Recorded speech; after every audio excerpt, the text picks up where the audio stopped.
सिर्फ ममता बनर्जी, उनके भतीजे अभिषेक बनर्जी और उनके परिवार का विकास होता है, गरीबों का नहीं। तुष्टीकरण की राजनीति के आरोपों के बीच अब एक बार फिर ममता बनर्जी पर भाई भतीजावाद का आरोप लग रहा है। अमित शाह ने अपने बंगाल दौरे से चुनावी शंखनाद कर दिया है, जिसके बाद से बंगाल चुनाव में टीएमसी और भाजपा के बीच होने वाली सियासी जंग की शुरुआत हो गई है। आरोपों की बौछार हो रही है और अब अमित शाह ने बंगाल में भाईपो कहकर बंगाल की सियासत को भड़का दिया है और जमकर भ्रष्टाचार के आरोप लगाए। नमस्कार, TV24 नेटवर्क देख रहे हैं आप, मैं हूं आपके साथ शिखा मेहरोत्रा।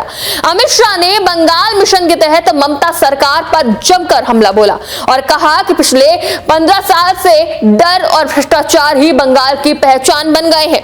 शाह ने बंगाल में अपने भाषण के दौरान ममता बनर्जी और अभिषेक बनर्जी को घेरते हुए भाईपो कहा, जिसका बंगाली में अर्थ होता है भांजा या भतीजा।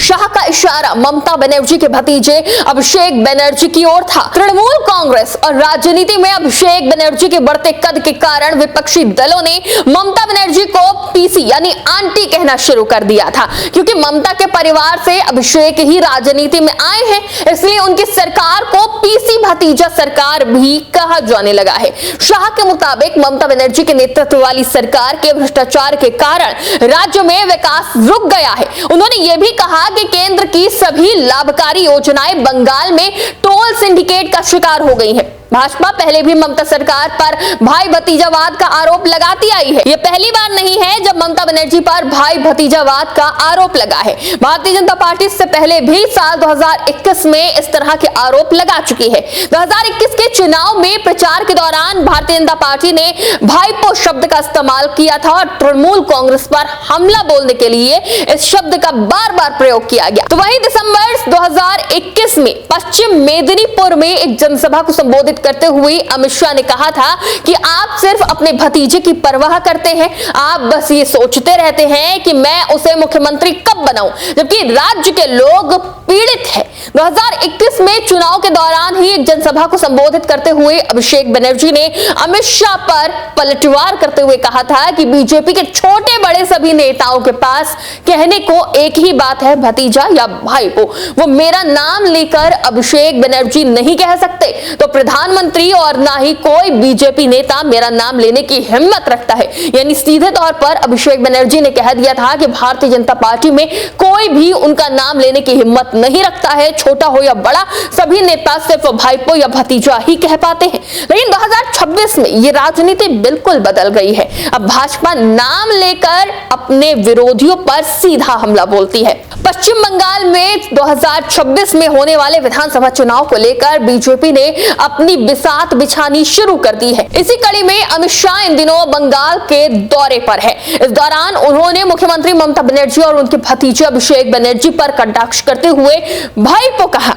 मंगलवार को एक जनसभा के दौरान अमित शाह ने अभिषेक बनर्जी पर निशाना साधते हुए कहा कि मौजूदा सरकार में सिर्फ भतीजे को पैसा कमाने का अधिकार है, आम आदमी को नहीं। उन्होंने आरोप लगाया कि पिछले 15 सालों से तृणमूल कांग्रेस के शासन में पश्चिम बंगाल में भ्रष्टाचार, डर और घुसपैठ का बोलबाला रहा है। केंद्रीय गृह मंत्री अमित शाह इस वक्त पश्चिम बंगाल के दौरे पर हैं और वो जानते हैं कि 2026 का बंगाल चुनाव किस तरह से फतेह करना है। साल 2021 में भारतीय जनता पार्टी इन आरोपों के सहारे ममता बनर्जी को कई सीटों पर चोट पहुंचा चुकी है। हालांकि उस वक्त ममता बनर्जी का किला फतेह करने में भारतीय जनता पार्टी असफल रही थी, लेकिन कई सीटों पर चोट पहुंचाने के बाद अब भारतीय जनता पार्टी इस आत्मविश्वास में है कि 2026 में वो पश्चिम बंगाल का किला फतेह कर लेगी और इस बार भारतीय जनता पार्टी पहले से ज्यादा मजबूत रणनीति के साथ बंगाल में उतर चुकी है और कुर्सी हासिल करने के लिए जद्दोजहद कर रही है। इस बार भारतीय जनता पार्टी सिर्फ भाई भतीजावाद ही नहीं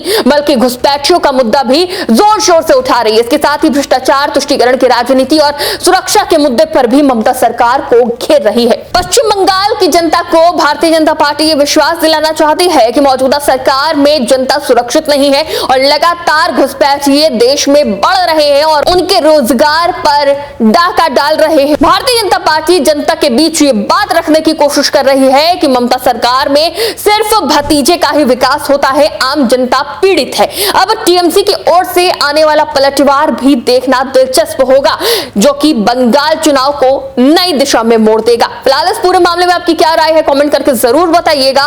फिलहाल के लिए इतना ही। देखते रहिए TV24 नेटवर्क।